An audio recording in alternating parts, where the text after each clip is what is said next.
Misaotra ny tanora izany amin'izany izany fa tena sy tena mafimelo e.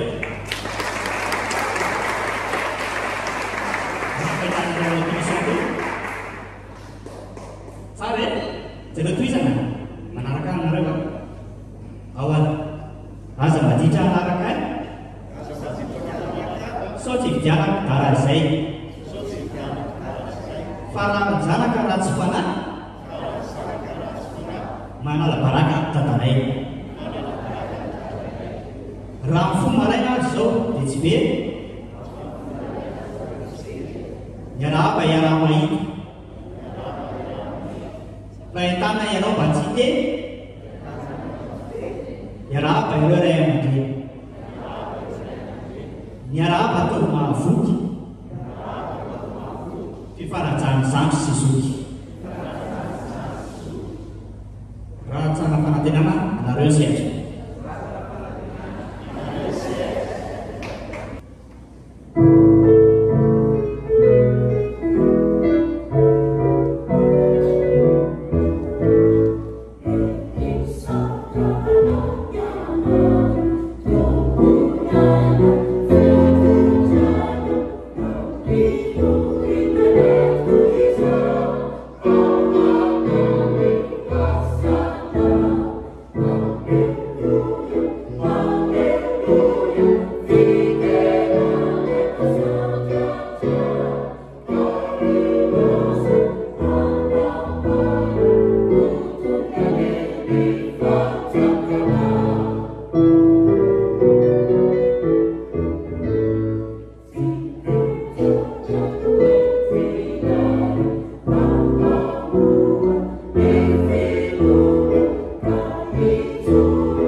Litsika tena mpianakavy finoana ataontsika mafy tsara mihitsy zany tehaka izany a.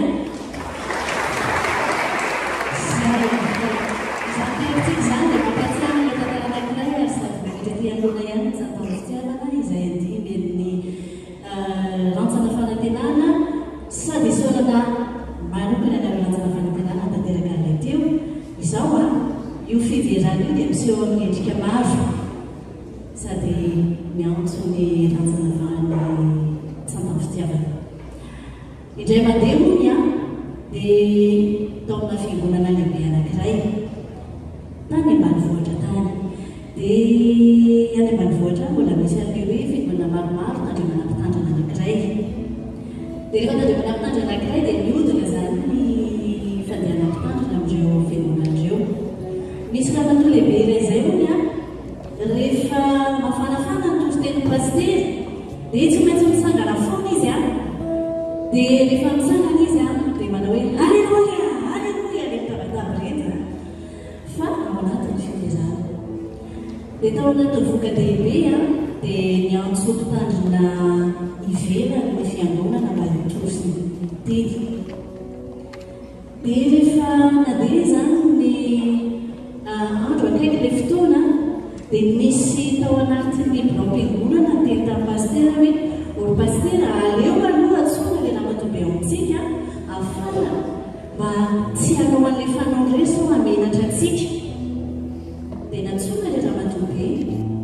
velona ntsony izy a dia nafarana hoe misy vahintsika amin'io a dia aza manao rehefa sao dia amenatra antsika fa izao omeny fiangonana fanomezana ianao omeny bodofotsy fa efa ririny izao da amin'izay efa ririny ny andro dia nanaiky raha madobe fa rehefa tonga ilay fotoana dia nahafana nytoroten'ilay pastery dia io izy mikofokofoka sady mieritreritra tsy azo bodofotsy na tsy azo bodofotsy zany ny afarany nitsangana izy a dia hoy izy hoe na misy bodofotsy na tsy misy bodofotsy pastera alleluia dia tsika rehetra koa totran'Andriamanitra tehaka marobe ho an'ireny tsanta fitiavan'ireny ary sasarytsika tehaka fa rehefa vita koa izany dia mbola hiteny korsona izy ami'irasika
mitombona mpahavelomana antsika mbola misy fotoana, mbola manana fotoana isika rehefa avy eo a iarana miveran'Andriamanitra, mbola manana fotoana ifampiarabana, fa mbola manana olona koa tsika, mbola manana fa dia misaotra betsaka misaotra antsika rehetra fanmiaramantsika rehetra na tratra ny taona vaovao dia ny rapatompon-tanjona manokana izay mety tompotombonana mbola afaka mitonga izao fiangonan'Andriamanitra izao tainy tompo enao sy ny amponanao a amin'ny anjara fanompoana izay nametrany a tahaka an'izany koa mpitandra mizanjara ombany mandrakarika amin'izay fanompoana atao. Dia miara-manokana anareo ihany koa vao miara-ny amponana sy ny fanabeazana manatanteraka izao fotoana izao. Salama venareo tompo. Misy mankota jerenao salama vatana fa tsy salama say. Tena marina vatana fotsiny salama fa isainao bebe soratry eny amin'ny androny fotsiny. Fa misy koa olona hitanao salama fa marary na maratry toe-pona emotion. Any ka olona maratra dia mandratra olona foana izy kote sy koa manao zavatra. Fa indrako ny teny apôstôly Jaona ety am-piandohana manao hoe ry malala mangataka ao ambiny sy ho salama ny zavatra rehetra ny ianao tahaka ny anambinana ny fanahinao. Dia tompo izay nandehantsika ny fotoana kely ame ilay fanahy dia lolalana amin'ny tena mitontsika ivavatsika. Misaotra Jesosy fahafanahy tafarakely toy ny aminao dia irinay ny asan'ny fanahinao, ilay fanahy mpampianatra, mpamontsay, mpananatra, mpampahery mpitaridalana ameno anay. Eo ka tsy ho simba ny fahazaran-kena ny atonavinay tombotranonao fa tena hetaheta ty eo aminao indray. Dia amin'ny anaranao Jesosy no metrana izao fotoana izao. Amen. Sarina inaka hitanareo azafady Autriche. Manino izy manao an'io fa manino izy gafa. Dia tena efa misy olana moa Autriche dia manasitrika ny loha. Azay dia mahatonga hoe aza manao politique problema io fa ianao tsy sa manino dia antanenanao izaka io aminao. Aza mitete koa zay ty anarany mamazimazy zany. Tanao hoe lamotsainanao e. Fa izy matetika le olona tsy sa mamoaka aloha amin'izay fanabeazana na ny fitaizana misy eo ny amponana na eo fiainana. Haiko fo tenanao fa antanenanao a inona ny tanjonao andehananao atyzao. Fa resao le ao namanao hoe fizatena ray ihany. Tsy manina na hoe ka tsika mananjarera dia makaty aho. Inona ny tanjonao ateonao makaty?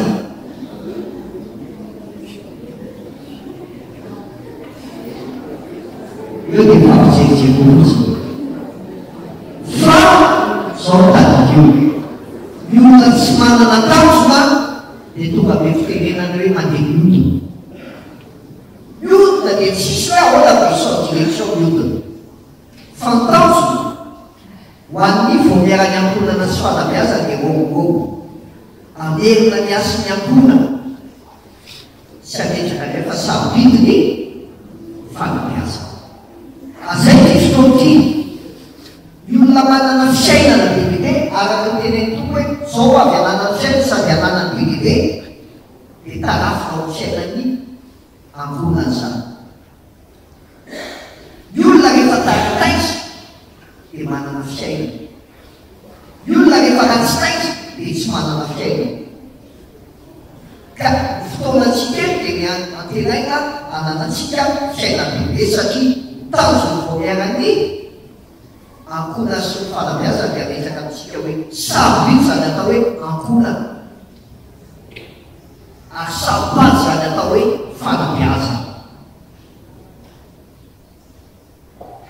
Dia antanenanao indray a azakely hoe raha mifantania fa antanenanao a fiainanao ve enatara maro sa marikivy sa mahakivy azakely hoe mamarikivy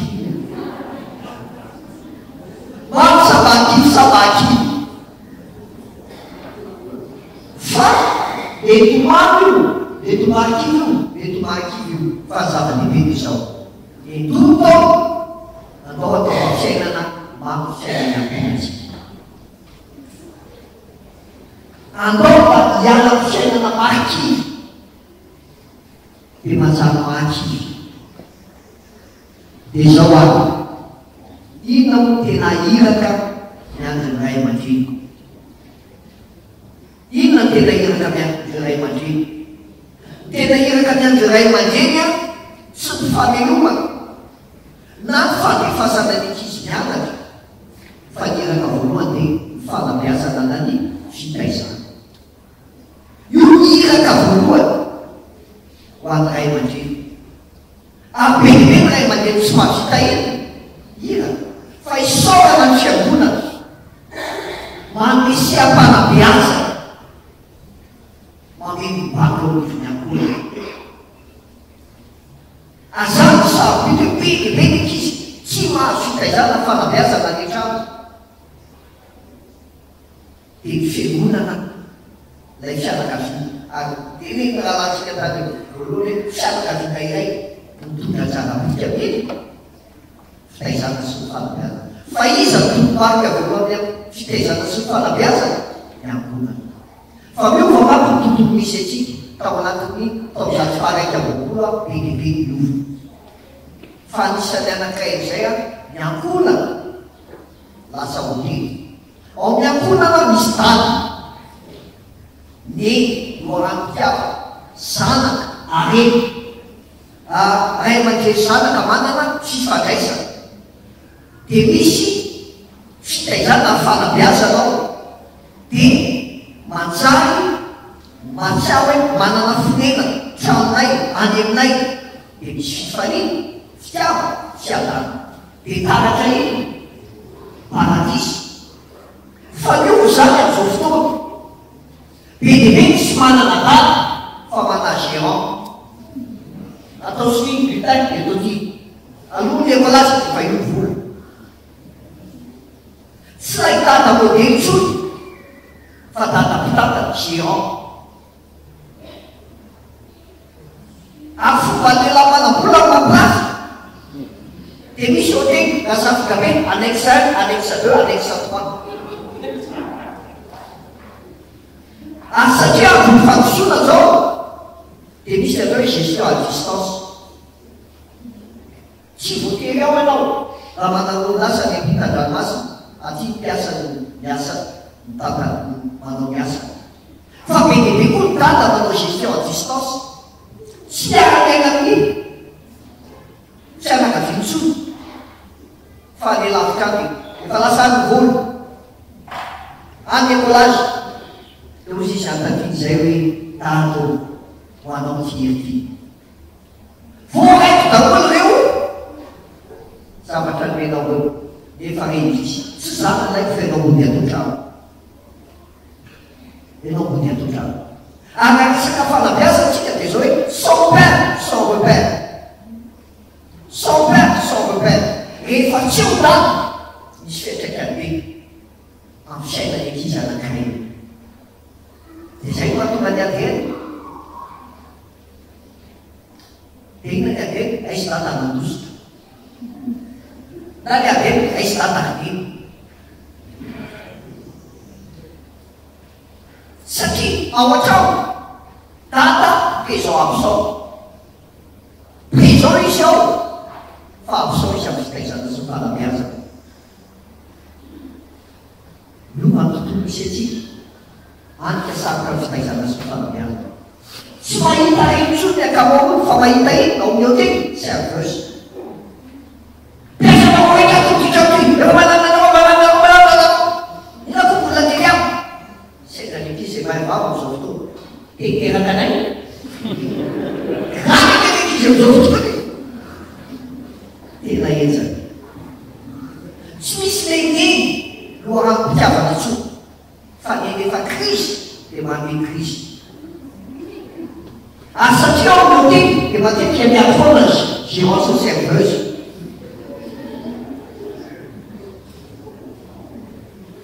de tsy mahita zavatra tsony ianao fa zavatra hitanao client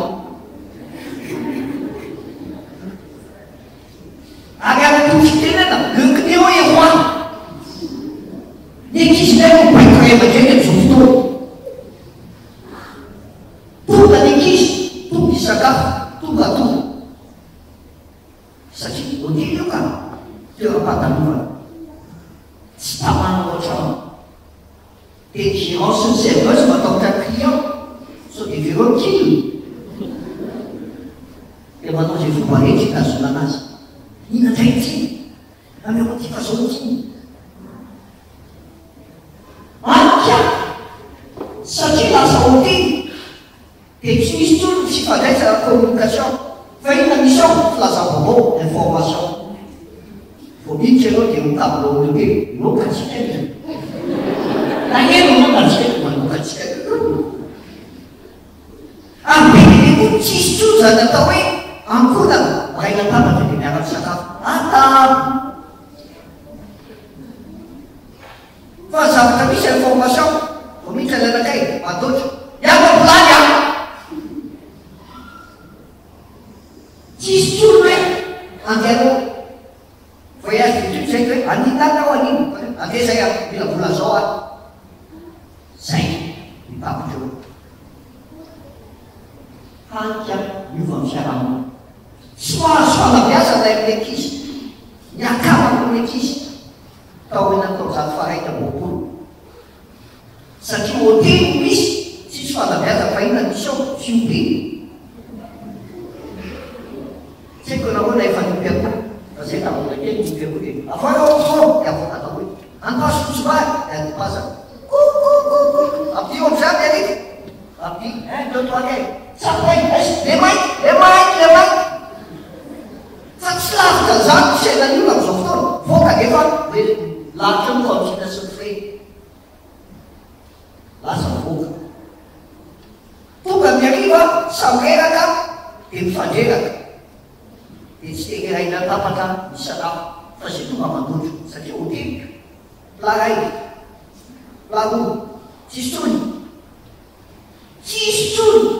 fa sanatry zany ray aman-dreny manao fotsiobe mena trano de mena sakafo ilay besoin physique fa tsisy tsony lay tena fitaizana anka bebe tsy matsiaro manany fiainana vahiny toera-pahatalovana tsisy tamana ao an-trano misy beloty any ao fa netran'olona manao beloty misy télé any ao fa netran'olona manafika am'zay télé piasa le hotely 5 étoiles regny io zany na le 3 étoiles regny le trano vilasy zany re zany hotely ny anara rehefa tsisy toetra de le piasa tokotrano télécommande maretrareo clic fa ny olona rehetra manina daholy mandary tsisy tamana ao an-trano anka tsisy fitiava tsisy ao hotely tsy tena misy fitiavana sy fiadana zany fa ina misy ao alahelo sy fankalana tsy ho lehibe anga tsy afaka mitranotiaka de taratra ina le izy afobe le afako ny fiangola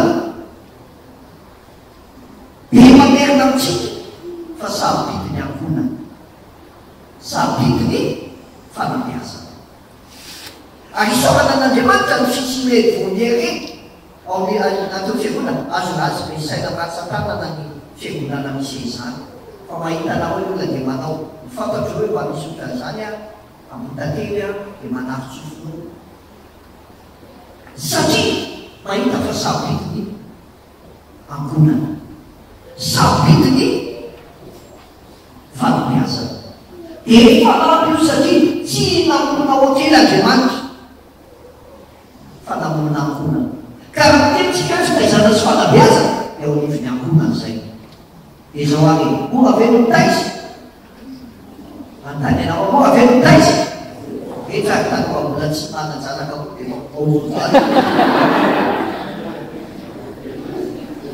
tsy mora eo taizany be de be maniny tomany tena mivy taizany io be de be tomany tena mivy taizany io tsy mora ary mora taizany zanak'olona fa fanampy ny taizany zanak'olona fanampy ny fitaizany zanaky ny teny toy zany aza maimaika teny zanak'olona zany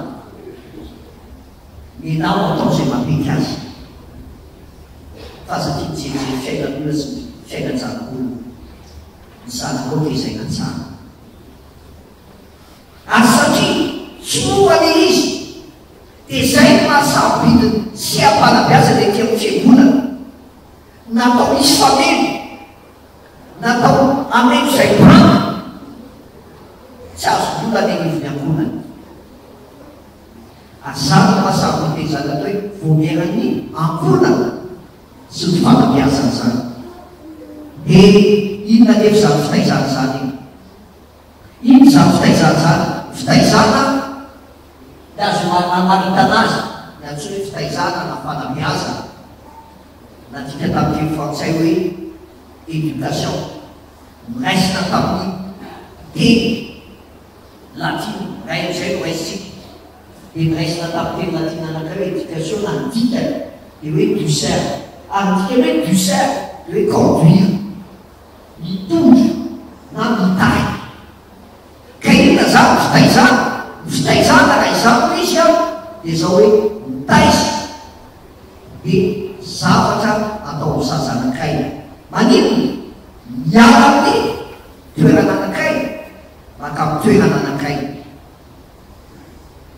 amina stady anakay o eny dia efa voataizaka izy zay dia miakatra e tsara taiza izy dia miakatra e miakatra anatranetrana azany atao fitaizana zany hoe fitaizana dia mahatonga ny olona manala ny olona amin'ny fiankinan-doha iala amin'ny dépendance makany amin'ny makany amin'ny fahaleovan-tena indépendance fa tsy zay ihany fitaizana fa miala indépendance makany amin'ny interdépendance sy fampiankinana ary olona tsara taiza dia mahiaina zany atao hoe tsy afaka misy foana tsy afaka miala amin'ny dépendance amin'ny dadasiteny kanefa tsy maintsy manana ino indépendance fa na lehibe tahaka ina ary misy ina foana ambosiny ray aman-dreny sy fampiankinan-doha interdépendance ka raha olona mahay mitaiza zany tsy mitaiza ny zanany ao ambany zokony foana dia tsy manana ina mihitsy zay zaza indépendance dia zay natonga ny rijana na hoe mama avela hoany fa efa lehibe ty zanakao apetraka ny ray aman-dreny ndraindray a tazonao stady foana ny zanaka fa misy koenankizy rehefa voataiza dia ohatriny hoe manao tena dia vita preny fiainao vitanao ahoana e na lehibe takan'inao ila ray aman-dreny foana amila mifampiakana foana ny ray aman-dreny sy ny zanaka raha ankizy eo baka ny base na maîtrise ny base dia hoe efa lehibe ampakela ila data sy leny foana ianao mosaika ila data sy leny foana azay no mahatonga hoe zaho lalany tokony aleany zazana fa na lehibe any izy tsy ala ame izy tsy ala am'izay lalan'izay dia fitaizana inona marina no zany inona marina zany fitaizana inona marina zany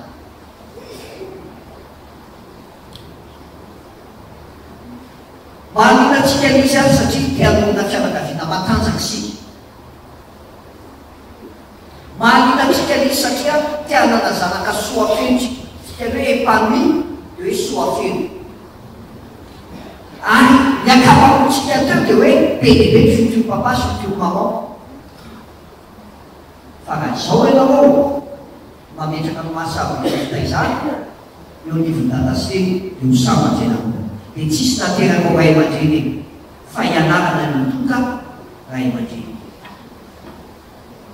ianarana io ary tsy any sekoly ianarana no fa ohatrano dia sofa misy ny fiangonana misy fotoana manao ny vomerany ankonana sy ny fanabeazana fampianarana ho an'ray mpianakaviana ho an'ray mpianakaviana ho an'ny mpivady ho an'ny mpianakaviana tena sahabiny zany satria tsy afa-mpianatra zany any amin'izy ka eo na ny toeranaky izy fetony fiangonana mianarany tena fiaina dia io nefa arakaraky ny amaro zanakao mitakinanao ray aman-dreny satria samy manana maizy aza zanaka tsirairay na dia mitovy aza ny dibovoara ary ray aman-dreny tena tsy mahita izy dia le ray aman-dreny tena ianao tsy voatra sonao ianao tsy voatra zanjanao isan'andro sokony isan'andro zany olona unique et spécial daholo olona tsirairay avy zany tsy azo atao anaty sobika anakay amin'ny fanabeazana fitaizana satria nataon'Andriamanitra tsisy mitovy dia hitatsika tsara fa ny zavatra ataontsika eto a sanatria tonga anao hoe za tena tsy nahita izy fa misaoran'Andriamanitra misy ny vaohery ny ambonasy ny fanabeazana na hoe fotoana ahafanao mieritreritra ny amin'ny fomitondranao ny ambonanao ary Andriamanitra namonina ny zavatra rehetra dia azontsika amtoka koa fa manakambana amin'ny resaka fitaizana izy dia hojangentsika mialana ny ten'Andriamanitra zany dia inona ny anisan'ny ten'Andriamanitra na ho miara-mamaky amin'ny anaran'i Jesosy manao hoe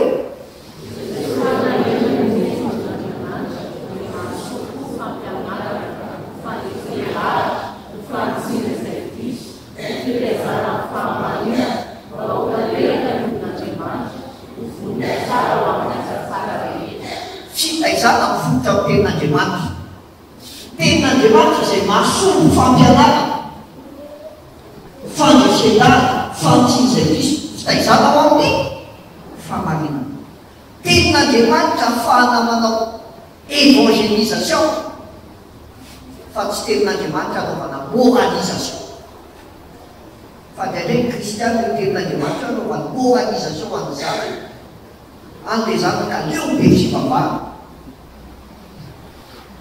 fa ny ten'Andriamanitra anaovana évangélisation atonga fiainan'olona miova dia miova ny fitonantena ao anatin'izany dia fanampy le izy ao anatiny dia inona nefa le atao hoe mitaiza raha izay izy mitaiza voalohany indrindra dia zao hoe fampitana fitsiny sotoavo ary fomba fiaina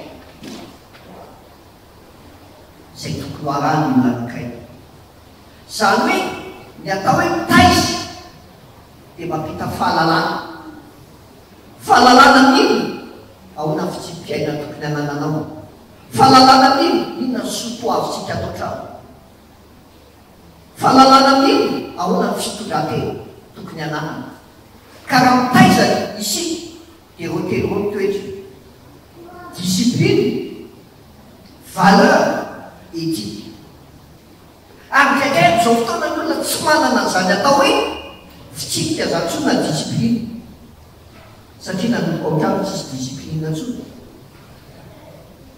ny telefôny io tsisy discipline antsona ankizy na maray natoandro na ala dia miondana an'io misakafo ao olona tao mbola misy telefônina ihany tsisy discipline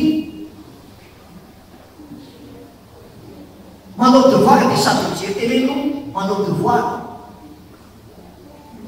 ary satria le client est roi zazakely manomboka zazakely dia tsisy discipline misakafo dia olona tabaka fa misakafo dia za mbola mijery dessin animé aveo misakafo volokoa many za mbola mijery ao a sady misokatra vavako fanana gaja voloko faiza le client ao a tsisy discipline atsony ka rehefa mametraka discipline ny olona dia tsy tady satria am-piangonana misy discipline dia tsy matatra ny olona satria misy fitaizana dia tsy maintsy misy ty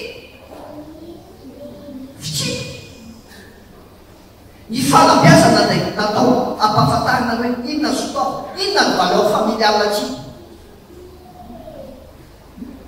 ka misy ampitahinao hoe rianina manao zao rianina manao zao izy zany fa inona ny sotoavina ny tsika atotrano inona ny sotoavina lalay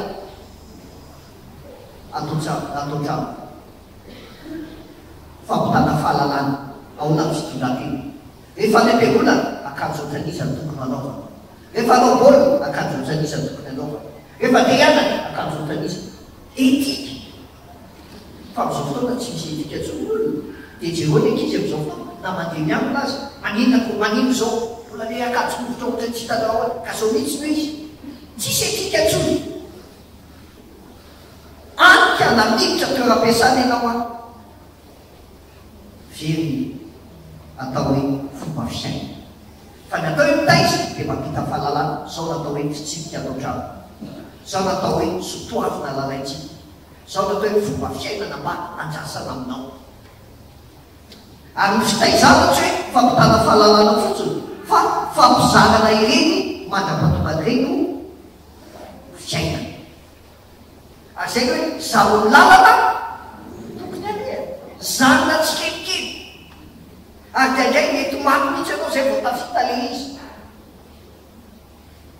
zany rehefa maka an'io dentifrice io a aty ambany mampitsena fa tsy tonga dia any ambony migeday firy mizarana zany fa draindray mbola eo ihany fa zay natao eo mitaisa tsy ray ihany fa rehefa miaro am'izay izy tadidiny fa dre mandeha tamin'ny Facebook nahitako an'izay tenenina foana zany le zany rehefa mahita zavatra anao tsy eo toerana apetrao eny amin'ny toerana io azafady aza manimponimpo zavatra eny an-dalana eny teneny le ray aman-dreny foana le zany dia tonga be fiteny misy miaino fa dre mandeha le zany afa nanomboka lehibe dia ny hitany azy fa dia hitady azy izy a tonga atao be toeram-piasana voniditra izy dia tsisy kaniainy tsisy vofotsy rehefa vaty dia nanay rehefa vaty dia nakato dia midiny nandeha izy dia misy teo manondraka zariday voaka ry amin'ny lalana izy dia nanay le izy le rano dia natao tery amin'ny bozaka nandeha izy hiditra tao dia nampane sonnerie dia niandro nampansono vao niditra tafiditra izy dia nanao entretien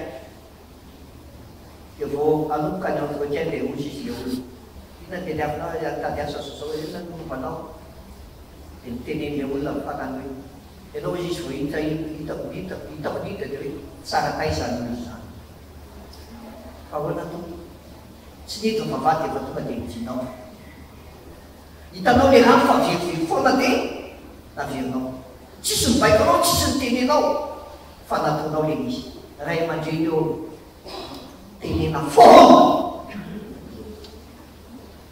tenena foana fa tsy miveriny fa monotoka saina izy amin'ny fotoana anakay miverinao aminy izy aikaikile izy ary zay izy hoe fananjarana amin'ny fahaterofana dia zao hoe ny fitaizana dia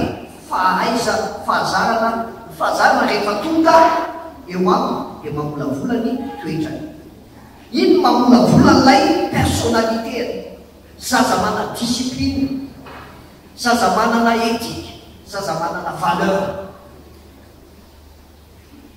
dia rehefa zarina am'izay izy dia hitanao mihitsy hoe mijo tena olona manana maizy azy tenite ankizy am'izao fotoana mialatsiny ampabedebe génération copie-collé manao an'izao daholo ny olona dia copie-collé tsy galy anao raha fero tsonjo be satria toesaina copie-collé mamaky any olona fa tsy mitazona ny identité na ny maizy azy ny fiangonana tsy mitaizanao ny copie-collé fa mitaizanao olona manokana samy eo anaty an'Andriamanitra ianao ary ny atao hoe mitaiza dia itoetra iny no amarika lalany sy noavy rehefa tsy eo tsony ianao mbany maso ny data sy te lasa ny zanakao zay vao hitanao hoe nanao ny fiantraikany fitaizana no izany ray aman-dreny raha mbola eo zanakao anamaody fa rehefa tsy nitezanao iny manambady telo taona io dia misaraka mararina ianao hitanao rankizy eo ao tokantrano sy ampanampiazana voalohany ianarana ina le zavatra teny ina le teny discipline valeur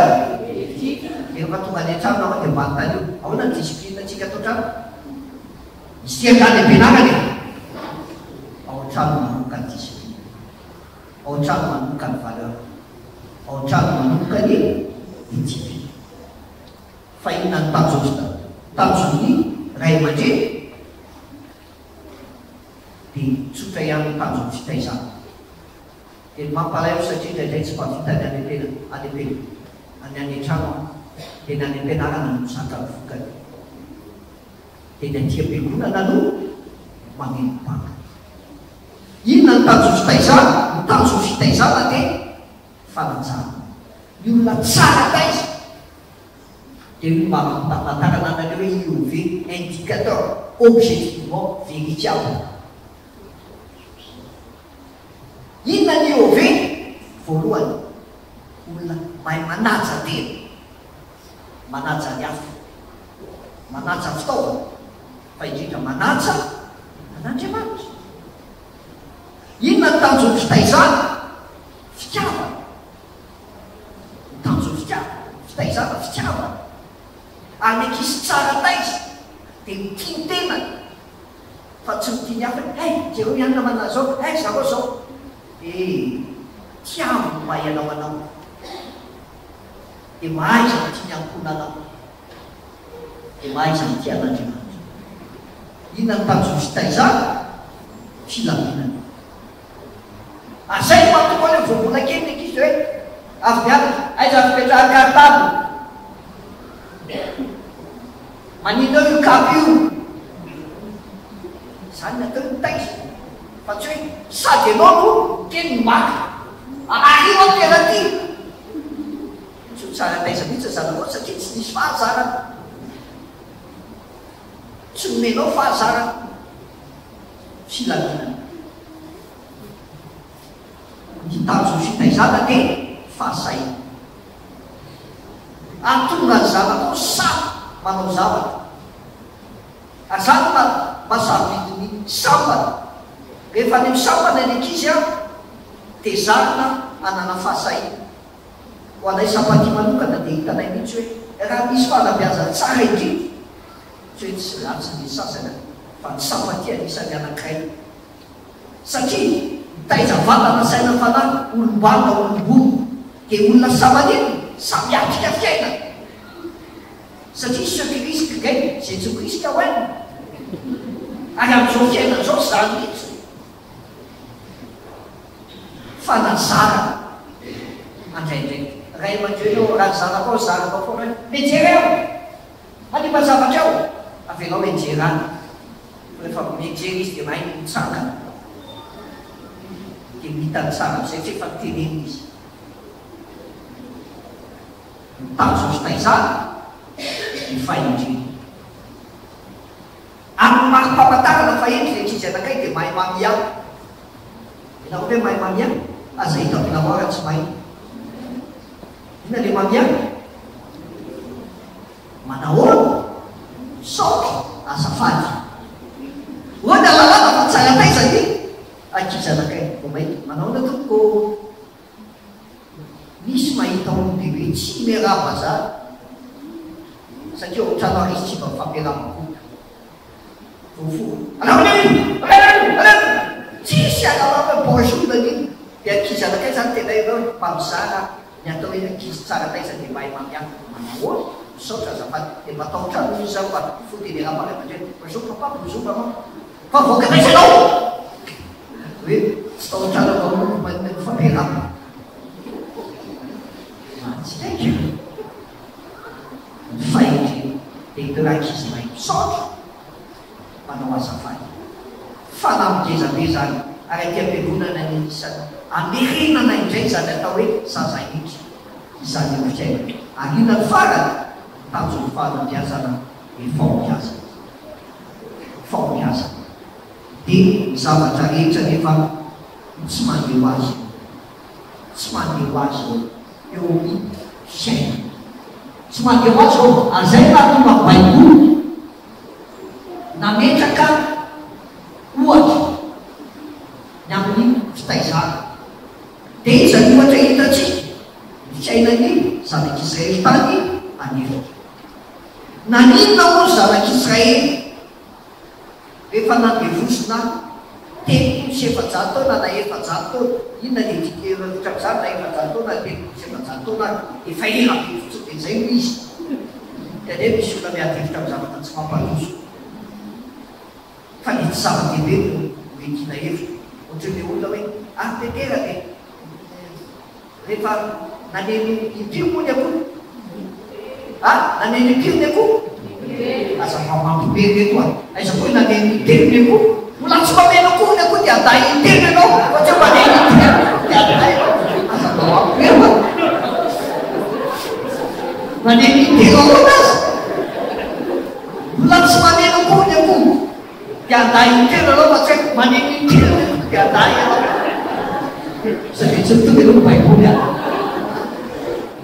fa zao misy olona miadevitra amin'ny tsisy dika eo le akoho eo le hoe nandalo tompo dia asapaty aloha e fa aniza aloha le akoho e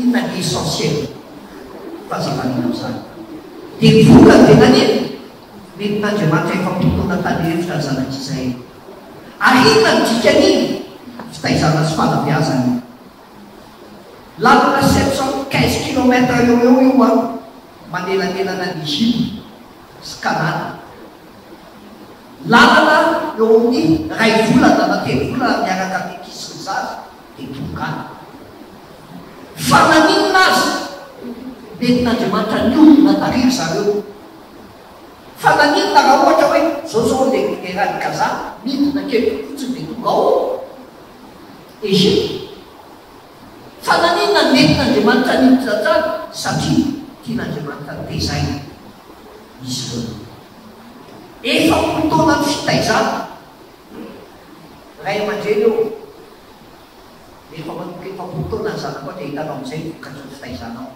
nanao ka na mananjanaka io mbola misy zavatra ilana ianao eo fiaina fitaizana nanino satria mbola miasina tezain'Andriamanitra izy tao anatin'ny efa-fotoana satria nanino atao jiosy izay zatra nandevosy nandritra ny telo sy efajato taona ahoa no avetrany dia hiaina fiainana olonafaka na avetrany dia tonga firenena tsy maintsy mandalo fanabeazana io fa afaka tonga olo-dehibe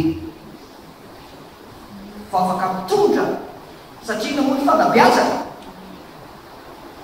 Italiana Bruxelles Cordia ataony ahoana moa ny tondra ny firenena omena azy raha tsisy ry olona neny dia zay inona ny antony tsy maintsy mibeazana sy nitezaina nandritra ny efa-potoana zanak'Israely omena neny tanikana orankizy eo olo-dehibe foana fa aza mainky manararota olon-dadasiny mandray fitaizana sy fanabeazana ny fiangonana tena mananavy tsara be ny fiangonana fa tanoma daholo ny ankamaroany hitatsika teo raha tsara taizy dia hafa mihitsy ny fiainany fiangonana inona ny antony mitondraza karatao tany lefitra tezaina anaraka fitsipika sy lalàna men'Andriamanitra dia mikidy fony zany teo fiaina mandeha manao izay tiana atao tsy manana fitsipikaina tsy misy etika tsy misy discipline tsy nanana valeur dia zay ny amponamezana ny kidy fony hoe ny fiainana dia tsy maintsy misy fitsipika sy lalàna raha ohatrano tsy misy fitsipika sy lalàna dia hafahafa ihany ary zay natonga antsika fizekay mamana atao hoe fitsipika sy fotom-pinono sy foto-dalàna satria rehefa tsisy izay dia mananao foana ny olona dia naninona ihany koa nitezaina fa ny tsy fanekena ny fitsipika napetrak'Andriamanitra dia azonakapoka sy famaizana amin'Andriamanitra ny antony fanabeazana dia zao hoe mba hatsaroana mety ny ataonao zao ny vokany tsy mety ny ataonao zao ny vokany mampalahelo amin'izao fotoana ohatrany tsy azo faizina tsoa ny ankizy fa ny ankizy ndray manafay ray aman-dreny ary any ampitan-dranomasina dia efa delokalizena ny fitaizana tsy ny ray aman-dreny tsoa no mitaizy ny zanany fa ny fanjakana fa ny ray aman-dreny mamelona fotsiny tsy mahazo miteny ny zanany tsy mahazo mikapoka ny zanany fa nanao miteny ny zanany koa dia hoe manao violence verbale ka vo mikapoka dia manao abus dia gadra ka vo ankizy primaire préscolaire any amin'ny primaire dia efa ampianarina hoe raha vo mananana anareo dada sy mamanareo dia ki telefony numéro dia sendra dia gasy tany dia miteneny zanany tsy nanaiky amin'ny discipline dia kapohan'le dada dia niantso polisy fa niantso polisy tonga polisy raisina ny dada tany violon fa nitenena le dada dia misy le dada hoe zay malagasy manana fomba fitaizana ny zanakay na aty France ianao lalàna ny frantsa no mipaika anao fa tsy a Madagasikara garda tany le dada oka le dada rehefa avy eo dia mivory ny fianakaviana zao teneniko anareo zanako ianareo fa tsy zanako zako tompony fahefana voamony aminareo fa raha tsy tiana nadana tso dia atso foana ny polisy fa raha mbola mipetraka ato ianareo dia tsy maintsy manaraka fitsilo ary rehefa tsy manaraka fitsilo dia hialan'iny kapoka sy fa maiza nangina amin'izay le ankizy dia le anankiray zay mihitsy nakapoka mihitsy nakapoka sendra nanao vakansa taty amin'izay tsy azo teneny hitanao manana fianakaviana salabazavandena tena tsisy discipline tso taindray manao zay tiana atao satria hôtel de le client era loi tonga taty mbola nanao ihany takalo le dada tsy avo to je vais appeler la police vas-y dia ohatr'izany le Andriamanitra dia namitondra ny zanak'Israely tany Egypte satria sarobidy ny famaizana sy ny kamo dia maninona ny ankamaroa tsy manao zany satria ny ankamaroa tsy manan-janaka président Frantsa tsy manan-janaka Luxembourg tsy nanan-janaka chancelière ny Allemand teo tsy nanan-janaka tany Autriche tsy manan-janaka presque tsisy manan-janaka dia tsy manana zanaka teo valeur familiale nefa reny mametraka eny lalàna fa Andriamanitra tsy nanao an'izany tsy maintsy faizina ny rehefa tsy mety ny atao inona nitondrana azy tany ko dia zay ankatò ny olona mitendren'Andriamanitra ny fiaina dia tsy maintsy misy mpitary nitezaina ankatoan'izy no sisy satria rehefa tsy mahay mankatò mpitondra ny olona dia fiainana baranana ary ny antony tondraan'Andriamanitra azy tany Egypte dia nitezana an'izany hoe misy ny atao hoe oentina ary misy ny atao hoe mpitondra misy ny atao hoe ray aman-dreny ary misy ny atao hoe zanaka dia ny antony fitaizana dia ny fanekeny fa misy ny mpitondra ary misy ny oentina misy ny ray aman-dreny ary misy ny zanaka fa ny antony ihany koa tondran'Andriamanitra azy tany dia nitezay mba hano tsy hanoko afa-tsy Andriamanitra tokana zay ihany Jehovah Andriamanitra reo fa tsy misy afa inona ny antony tondrana ny zanak'Israely efapolo taona tany Egypte fitaizana inona ny antony voalohany fiainana misy iny fitsika misy lalàna fiainana matsiao manino rehefa diso dia misy iny fa maiza fiainana manino mankatò olona mpitay ny olomboteny ny fahefana misy ary naninona ny tena mitondrany azy tany itenenana aza mana Jehova aza mana Andriamanitra kiafa fa zao ihany no Jehova Andriamanitra ry avako inona ny tany zao fitaizana ny zanakao raha kizy eo mafantatra hoe inona ny tanjo ny dada sy neny atonga atsika voalohany indrindra ho olona mana fitsipiaina. Faharoa, mahatsiaro fa rehefa diso anao dia misy fiantraikanao amin'ny fiainanao foana. Dia mila mivery ary mahatsiaro fa misy rindran-damina apetrak'Andriamanitra amin'ny fahefana. Dada tompony fahefana ao trano. Fa ny olana betsakitsika ny tianongana ny dadana. Dia izay mahatonga antsika tsy laso. Dia tsy mahetrika lalam-pamiana ny dadana. Fa mila averina tsika, mila averina ny dadana. Satria izay tena tamy mila averina ny dadana. Azany fahavoazan'ny firenentsika tsy miverina ny dadana. Zazarova sofana sofina vafa tana teny resatsika alaineo izay ny dada. Fa rehefa miverina ny dada ny olona izay afaka mitsitso zanaka mapana. Zay tsy afaka mitsitso zanaka mapana raha tsy miverina ny dada. Azay na tonga ny sosoan'izay rehefa miditra tao dia teny hoe raha zao sy ny ankolako dia votsio izay zanaka mapana.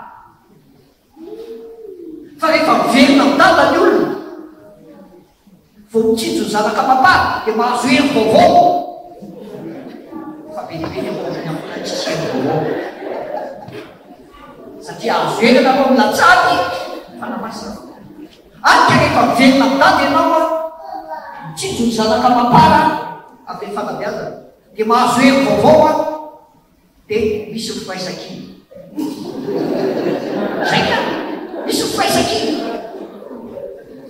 Dia zanokaina atao connectif avokoa.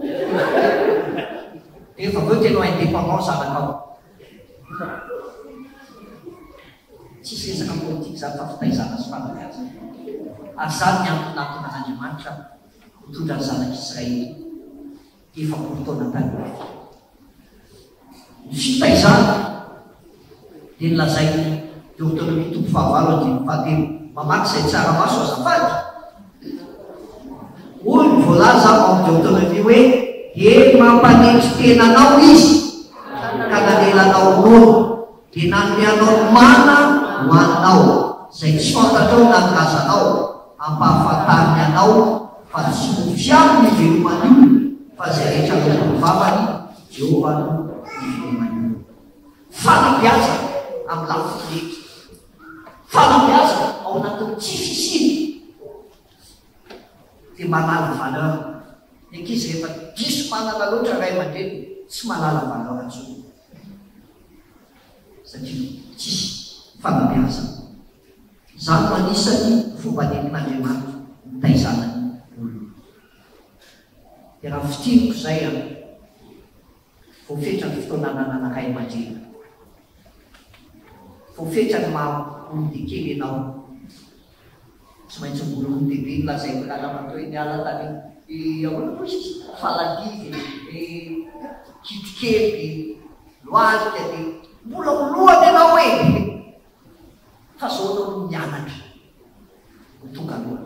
Fa rehefa tonga alohany amin'izay ianao dia manana an'ireo zavatra teny hoe olona manana discipline, olona manana valeur, olona manana etika,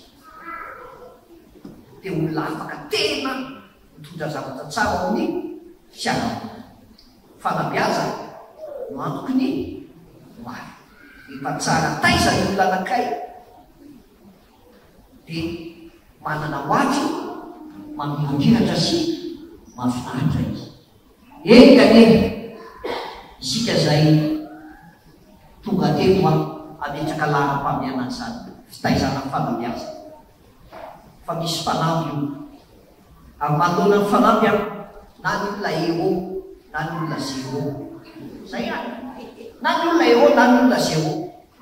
Ka mahatonga ny héros dia tsy mitsoka problème fa miatrika problème.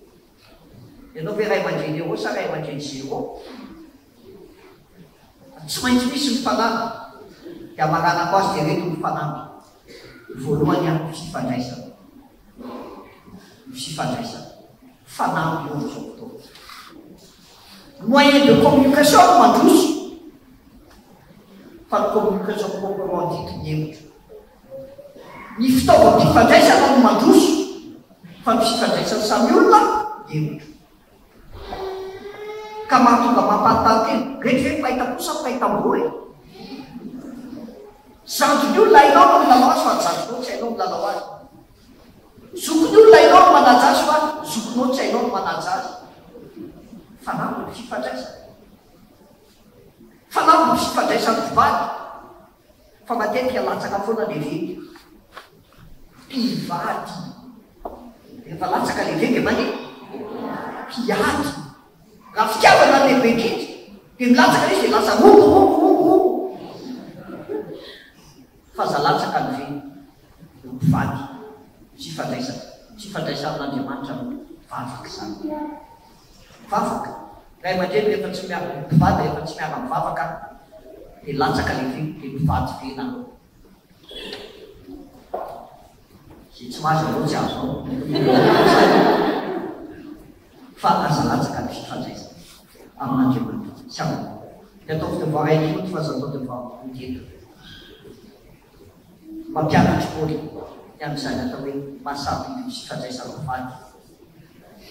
Fifandraisana ray aman-dreny sy ny zanaka.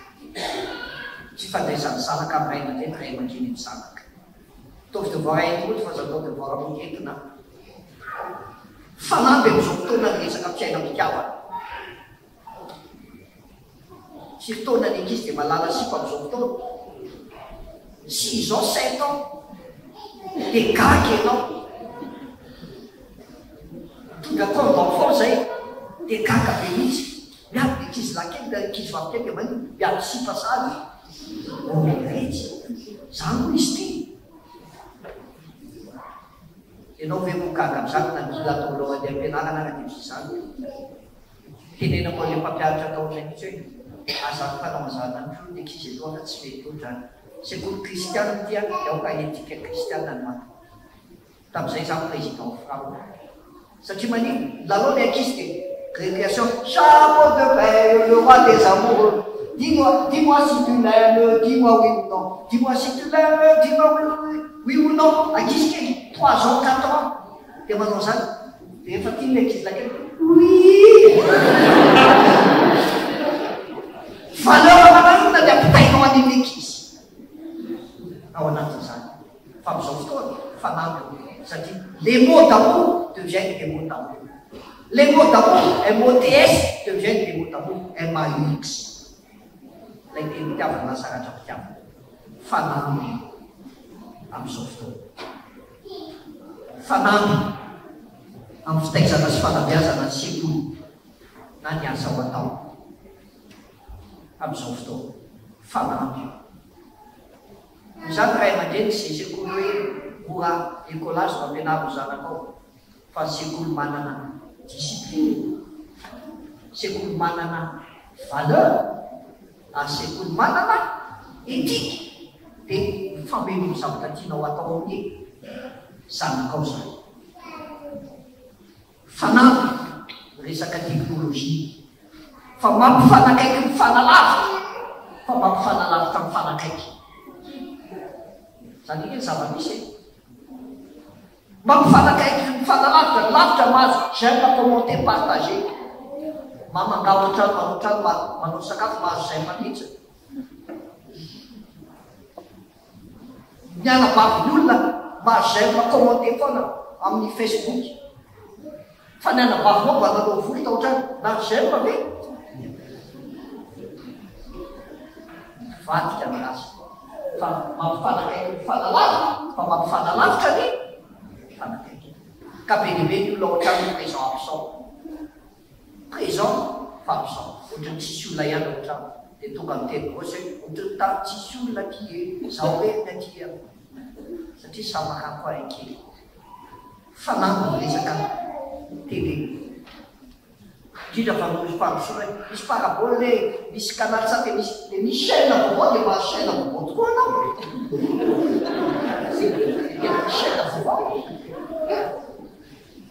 Dia misy fotoana tsy mijery télé fa mijery télé. Fanampy ny taviboky na ny Facebook zany. Fanampy satria lasa tsy manana disiplina tsony le ankizy kara toerana tsy tokony jerena telefona mbola mijery telefona ihany any amin'ny WC mampiady mihitsy mahita lela be ao aiky tonda telefona olona ankizy ilabeo polisy ao lasa ina le izy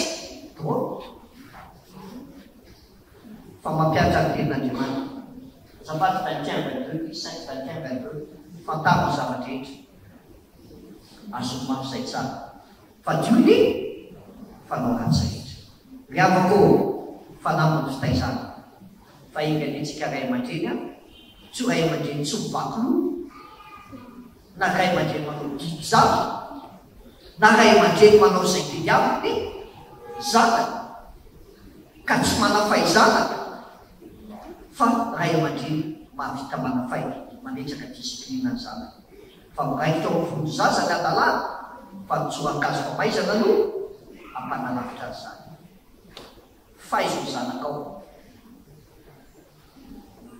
fa aza fonao no atotonao azy fa tahaka an'Andriamanitra manafay fa ao amin'ny fahatsarana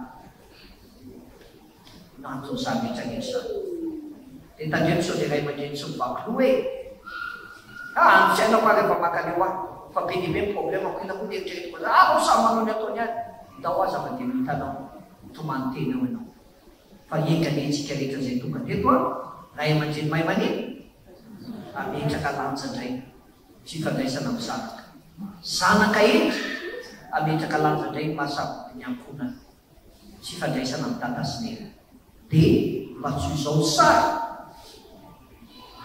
ao trano fa mba on'izao sara de mivoaka ohatran'izao satria maniny tsy manany syfalia lehibe mihoatra nohizao de ny andrenesako fa mandeha famarina zany tsisy mahafaly ny dada sy tena mahita zana hoe etry fa namana diplôme tahaka ina ary anao rehefa mampitomana ray aman-dreny a ho vitiny tsisy lana azy any ny diplôme anao fa zaza manana discipline zanaka manana valeur zanaka manana etika zany ka tsara ray aman-dreny ho fiaina de mitaky ray aman-dreny manahoana ny fiainatsika de mitaky ray aman-dreny soara tena mila ray aman-dreny soara ina tika le soara ray aman-dreny sérieux fa ndraindray be dehibe ray aman-dreny ohatra ny zazakely ndray a somary ity izy manao vendredinalitsika miaraka ampiara-miasa aminy any ny zanany efa tsy mahazo miteroona ohatrano mba ataovy resaka razongo ny fitaizana atena marina zany de ndraindray tsika ray aman-dreny a tena tsy molano mihitsy amin'ny asa fa ndraindray nefa ataontsika tsinitsina ny zanatsika tsika ihany rehefa miasa anao rehefa tsy tonga ianao misy misolo foana iny fa ianao rehefa ohatrano banka tsy sisolo anao raha tsy akadada vaovao na akamama vaovao fa hafa ihany lay voalohany mila ray aman-dreny manana tanjonao ny zanaka inona ny matanjonao ny zanaka ao fa mila ray aman-dreny objectif kofa tsy objectif jery lafy tsara zavatra fa tsy mijery tsy mety foana de matonga ndraiky izy mitena teny foana titiny mila ray aman-dreny mahay mampiasa say fa raha ray aman-dreny ao tsy mampiasa say na amidy ny zanaka ao mitsangana am'izao fotoana gravy eny ankizy am'izao fotoana amidy mitsangana ianao fa mila ray aman-dreny mahay mampiasa say ary mila ray aman-dreny tena iny responsable miompisaina fa nampiasa nabe antokony hoavy de sika rehetra nia mba ananana zany atao hoe ankona sambatra misy fanampiasa sy fitaizana vita tompo zay ny adiny ray a sy ray mihitra ny tenenana hoe adiny ray sy ray mihitra mihitsy zay a de aza mametraka fanontaniana apetra ao dadasiny apetra ao mizanaka ao de mitonga isan-dresaka fita izany tsisy mahay aloha fa miakatra isan'andro ao anatiny. Ankizy io mila horay aman-dreny fitiopapasy fitiopamo matotra tsara fa mafy be ny fiainantsika ao amin'ireny ankizy ao. Esarotra fanazaona ao olona manana discipline, manana valeur, manana éthique, eo sambatra io zanak'Andriamanitra. Vavakisika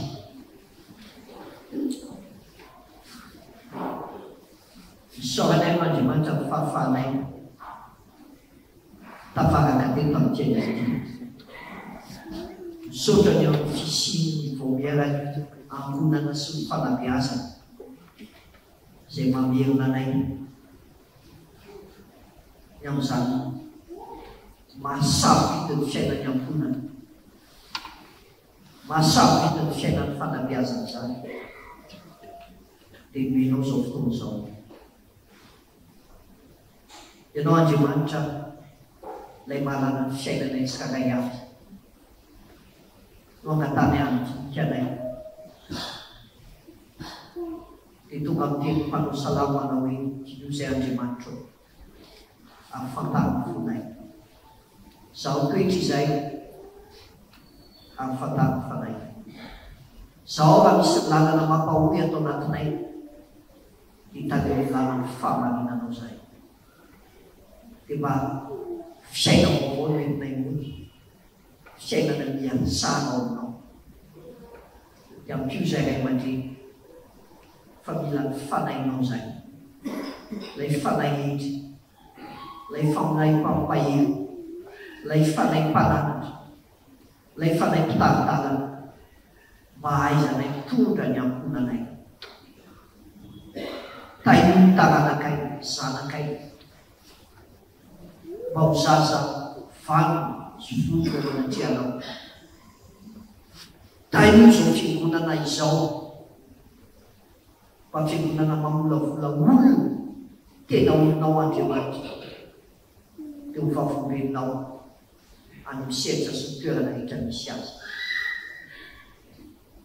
Teny mangitry loazanota hoe ianao dia fonao aloha misy teny tsy araka ny sitraponao voateny mpanoto tsy mahasoanao teto.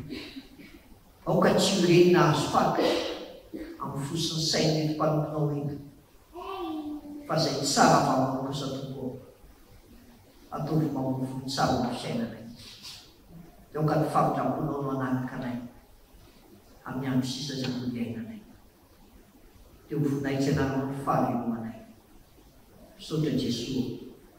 Amen. Vita tompo.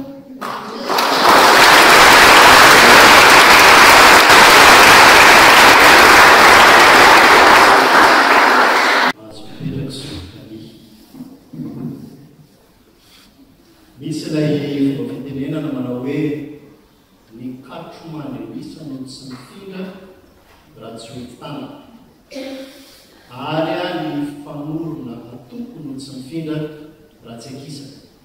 Fa ny fotoana tahaka izao kosa tsy hiroso mihitsy raha tsy misy ny mitsangana mitondra fitenenana. Misaona n'Andriamanitsika fa tanteraka ny tapany faharoa mbola isy ny tapany fahatelo rehefa avy eo. Kanefa na izany ary avako sanatria tsy ho atao ambony maso tsy hita tahaka ny tapikandrina ny zavatsoa no menzoka mihitsika ary tsy atao ambany maso tsy tazana tahaka ny vatan'olona ny fanetretenany tonga teto amintsika. Izany rehetra izany satria tian'Andriamanitra isika rehetra. Ka ity misy fisaorana iarahantsika miaraka isaorana zokamy itsika rehetra ato amin'ity trano nanao an'izany fa rehefa avy eo mantsy milaza sekre kely avobera zafady mbola hitokanaty zay dia isaotra azo manokana.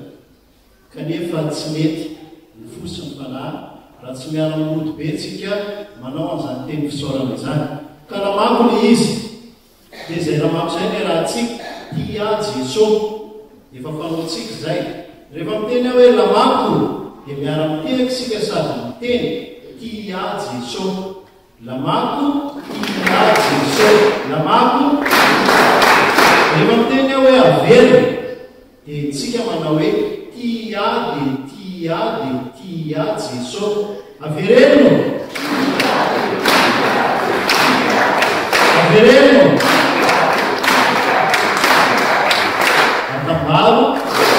atambaro ndao ary arahantsika mamerina ndao mitsangana ho fampiazam-boninahitra n'Andriamanitra ho fankasitrahana zokotany. Lamako avereno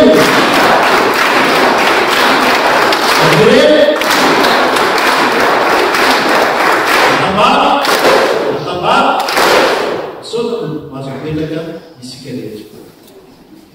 Misy ny famolavolana tao anatin'izao zavatra rehetra zao a natao ny vomera ny ankonana sy fanabeazana dia rehefa miteny aho hoe satria dia tsika mamaly hoe tia Jesosy. Ao a misy teny ataoko zany a dia miteny aho hoe satria dia miteny isika rehetra hoe tia Jesosy. Ndao a misy ketrika famolavolana nataony vomera ny ankonana sy ny fanabeazana tao anatin'izao hitantsika izao satria dia rehefa aveo satria izay fandaminana naroso teo anatrehan'ny mpitandrina sy ny borobebonana ary nandany teo amin'ny hevitra rà dia tanteraka soamatsara zany satria dia natsoina ny mpiara-miasa rehetra tao anatin'izao zavatra nataontsika izao.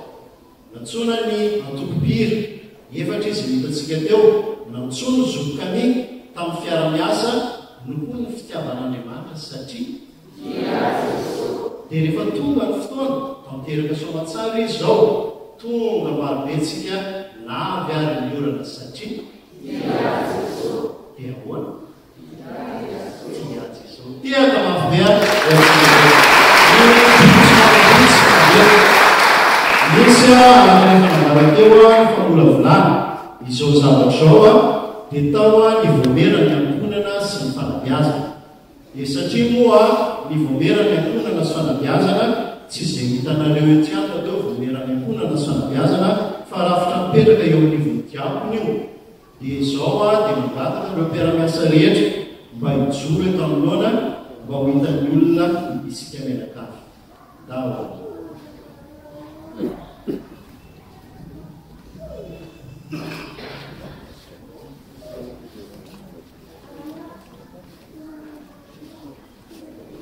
Dia tadio tsara ny endrik'ireo a fa misy fiara-miasa iarahanay aminareo a dia mba tadidinareo ireo dia manantona azy ireo isika amin'izay fiara-miasa rehetra atao amin'ny fanabeazana eto anivon'ny fiangonana. Ao anatin'izay asa atao ny vomera ny ankonana sy fanabeazana izay a misy enina izy reto dia izay manandrify ianao a dia mahazo koso ianao. Ny voalohany amin'izany a misy ny fifanana mitohy. Io fifanana mitohy io a tena fampianarana soratra masina, fampianarana fiainana eo anivon'ny ankonana. Ohatra zao a isaky ny sabotsy faharoa amin'ny volana, izany hoe raha manisa zany tsika dia ny sabotsy fahavalo ny volana febroary 2024 manomboka amin'ny enina sasany maraina foana izy io a dia ny loha hevitra banjinina zany amin'io volana febroary io dia hoe ankonana tsara fifandraisana ve ny ankonanao. Averiko ny loha hevitra trandrahana ho amin'io fifanana mitohy io zany ny volana febroary dia hoe ankonana tsara fifandraisana ve ny ankonanao.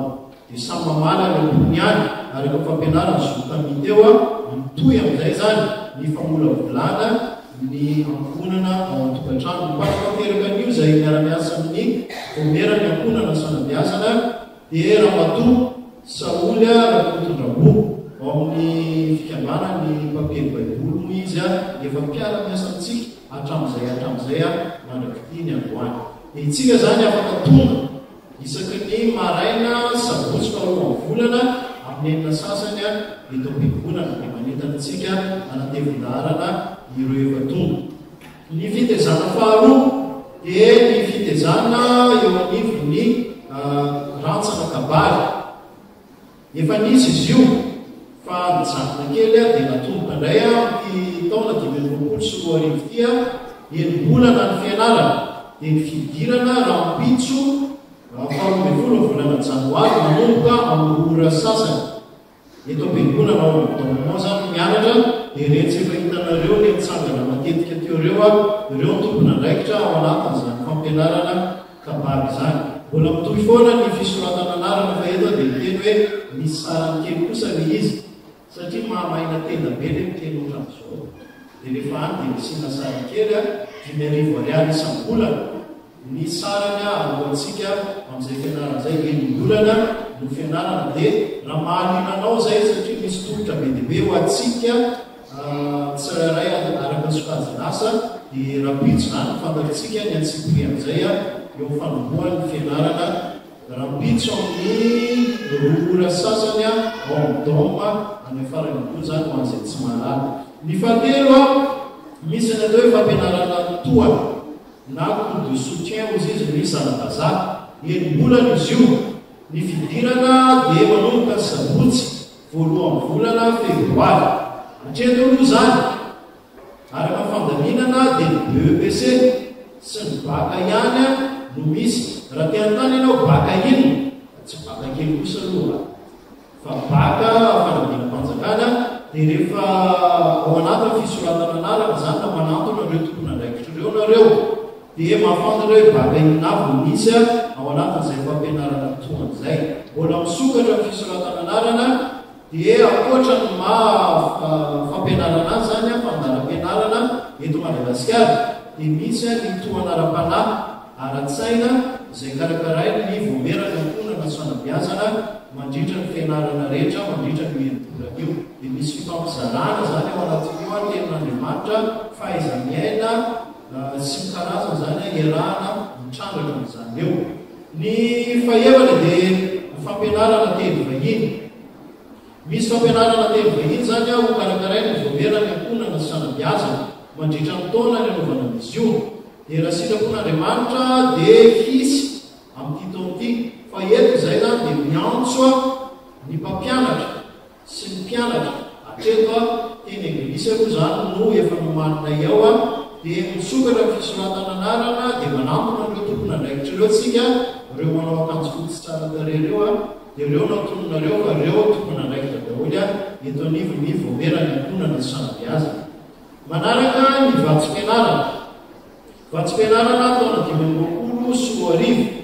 dia misy fisoratana anarana atao amin'izy io dia anio mbola tsy tapitra sabotsy 1 volana janoary no fisoratana anarana ho amin'izay vatsim-pianarana izay dia hitanao ny ambanivampony ery misy tompona ndraikitra vomera andray anareo mahakasika izay fa ny fepetra dia hoe baccalauréat tamin'ity taona 2024 dia no fepetra tsy azo idivirana ao anatin'izany vatsim-pianarana zany ankoatra ny pitsopitso maro izay fantatrareo eo amin'ny fisoratana anarana fahenina misy ny fitezana ara-batana na ny fanatanjahantena misokana ao amin'ny besimaro izy io manomboka eo amin'ny 10 taona manam-pahantotra dia ireto vataranja misy aloha hatreto ny basket ny volleyball ny football ary ny tsipoka nety be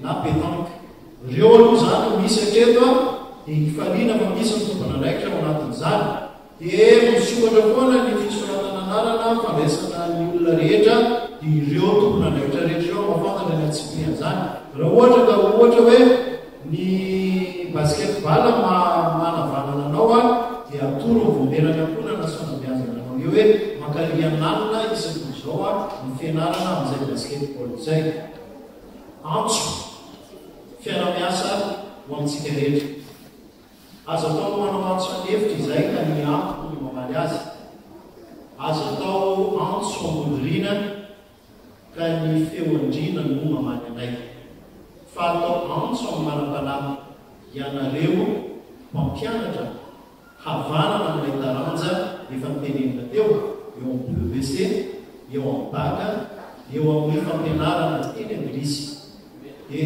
tongava manombotanana vomerany amponana ny fanabeazana. Kanefa koa raha misy mpampianatra nefa tsisy mpianatra dia mampalahelo eo ilay mpampianatra.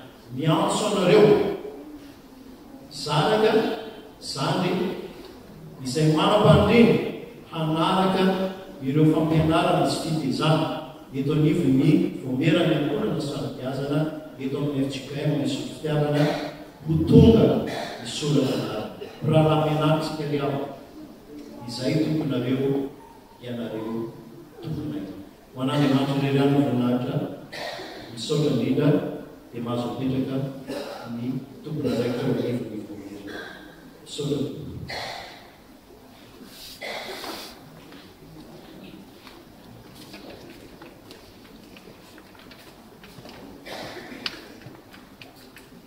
Efa madivagiva ifarantsika riavana kanefa makatominina hoe tsy fomba miketrika rahatity sanotsaka dia vokaratsinkena ka andraikizahoany mpitsanganana fa zavatra rehetra izay natomboka sika teto a dia natomboka tamin'ny alalaka vavaka sy ny zavatra momban'Andriamanitra.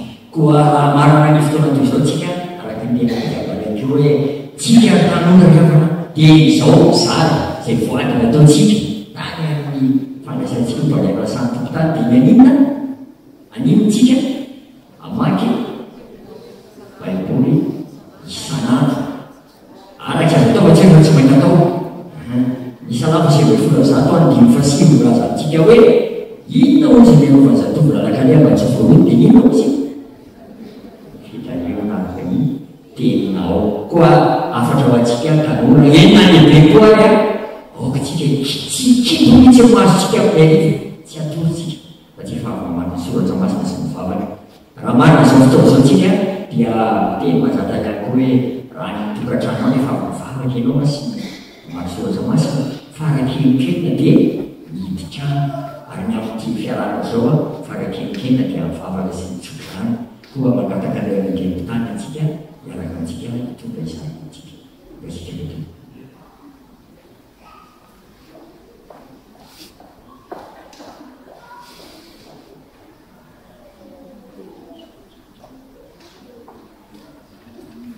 Misaotra riavana taforina tamin'ny tolakandro efa mian-tankariva ity. Manan-karena Andriamanitra, manan-karena fahasoavana ary zarazanay amintsika zany zany fahasoavana izany.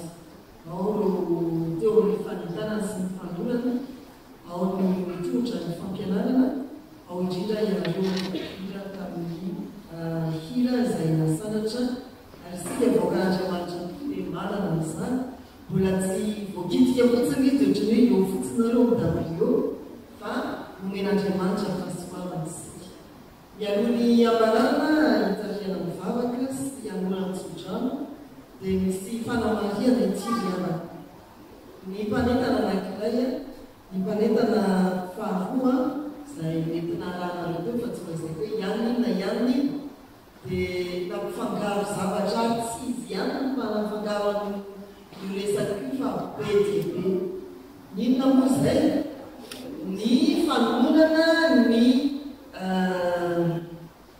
ny tompona ndraikitra ny fikambanana hoe mpiara-mamaky ny baiboly sy ny mpampiely baiboly. Mpiara-mamaky ny baiboly dia ny livisy izay manana ny fitoerana etsy amin'ny kibatina Antananarivo mifandroya any Mandriambiro. Ny mampiely baiboly kosa dia ireo mamokatra ny boky samihafa momba ny baiboly izay manana fitoerana tetsy Antananarivo mifandra ny pasapito izy izao. Dia andeha merina kesika mbaho tadidy tsara fikambanana mampiely baiboly malagasy.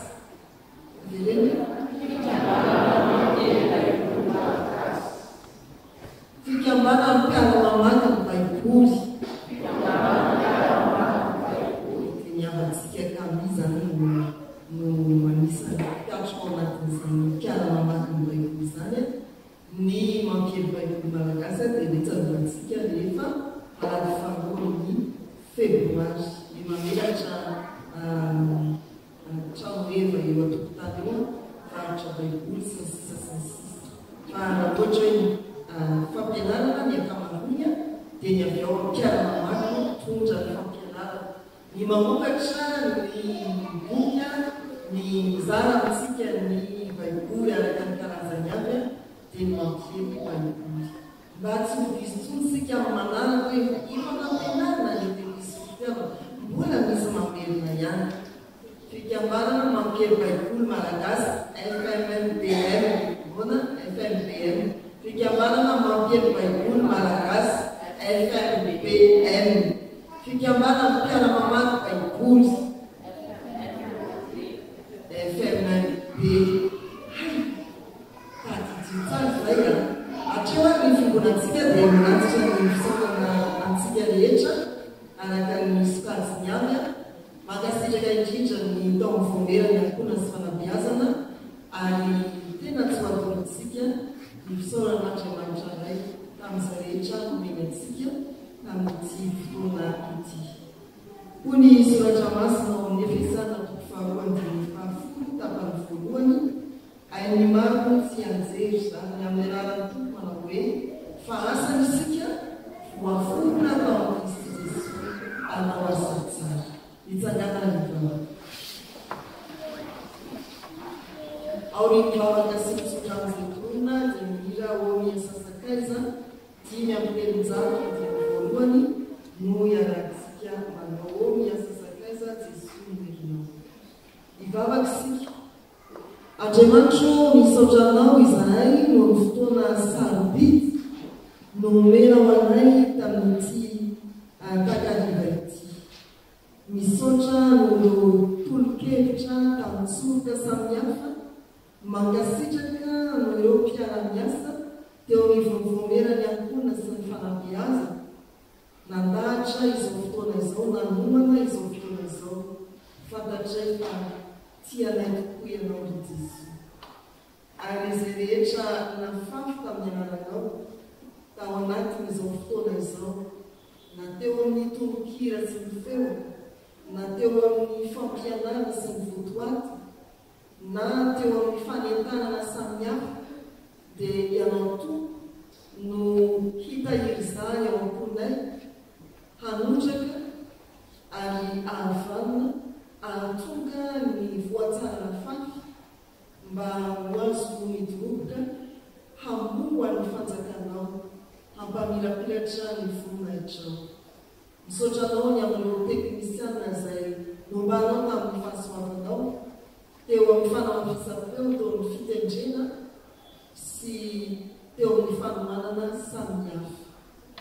Indreo ny vahoakanao Andriamanitra raha amonjy-fitina dia tantamo eny an-dalana arovy amin'ny asa maty ny Satana mba hotsenay ny ankonany am-pifaliana ary misy atokantrano dia hitoetra hombany ny fiadaranao. Atsory aminay ary ny tananao hitsodrano ka ny fahasoavanao ny Jesosy, ny fitiavanao Andriamanitra ray, ny famitramponao mahatoky, ny hery sy ny firaisana ny fanamasina ho aminay sy ny fiangonana manontolo hatramin'izao sy ho mandrakizay. Amen. Yeah.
izay rehetra vita tety sy ny hoavinay manontolo tompo atolotray ny voninahitra ao irery azy.